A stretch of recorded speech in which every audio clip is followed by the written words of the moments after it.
ஐயோ அன்பு please. அன்பு சரி ஏதோ மனசாராம 2 வார்த்தை பேசிட்டு அன்பு. அது தப்பு, நான் உங்ககிட்ட மன்னிப்பு கேட்டுக்கிறேன். தயவு செஞ்சு ரிஸ்க் எடுக்காதீங்க அன்பு ப்ளீஸ். தேவையில்லைன்னு சொன்ன கையெடு, நானே போய்க்கிறேன். அன்பு விழ போறீங்க அன்பு, சொன்ன கேளுங்க. விழுந்தாலும் பரவாயில்ல, பாக்குறது இருக்குல்ல, எனக்கு அது போதும்.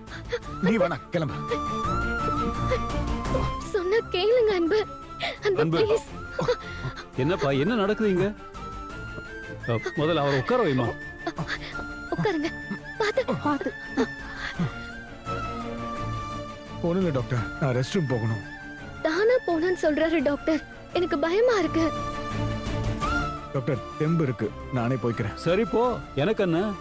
மறுபடியும் உன் கால் மடங்கி கீழே விழுந்து அடிபட்டுச்சுன்னா இன்னும் 2 எலும்பு உடைஞ்சு போடும், பரவாயில்லையா?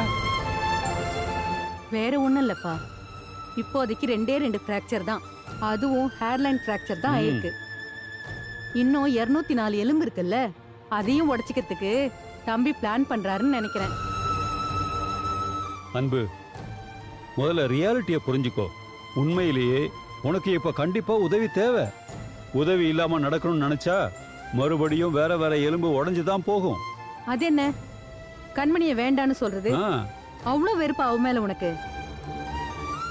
லுக் அன்பு, ஆ, இந்த நிமிஷம் உனக்கு யாராவது கூட இருந்து ஹெல்ப் பண்ணியே ஆகணும். அது எங்களால முடியாது. இவளும் எனக்கு ஓபி பார்க்கறதுக்காக கூட இருந்தாகணும். இப்ப இருக்கிற ஒரே ஒரு ஆப்ஷன் கண்மணி தான். அப்படி இல்லையா உங்க அம்மா கிட்ட சொல்லுவோம், அவங்க நம்பரை கொடு, அவங்கள இங்க வர வச்சு உன் கூடவே இருக்க வைக்கிறேன். வேணாம் வேணாம் வேணாம், அதெல்லாம் வேணாம் டாக்டர், அவங்களுக்கு எதுவும் தெரிய வேண்டாம்.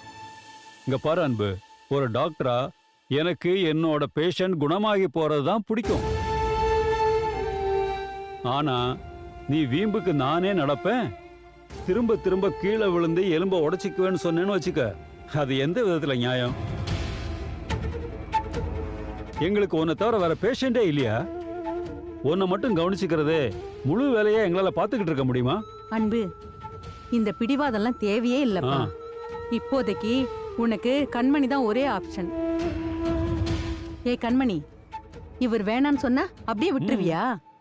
கூட வரத்தான் செய்வேன்னு பிடிவாதமா போக மாட்டியா? அதானே. ஐயோ இல்லம்மா, இவரு ரொம்ப கோவப்படுறாரு. அன்பு, முதல்ல இந்த தேவையில்லாத ஈகோவை தூக்கி போடு. மரியாதையா கண்மணியை உன் கூடவே வச்சுக்கோ. கண்மணி, நீ அவனை கூட்டிட்டு போன்னு சொல்றேன்.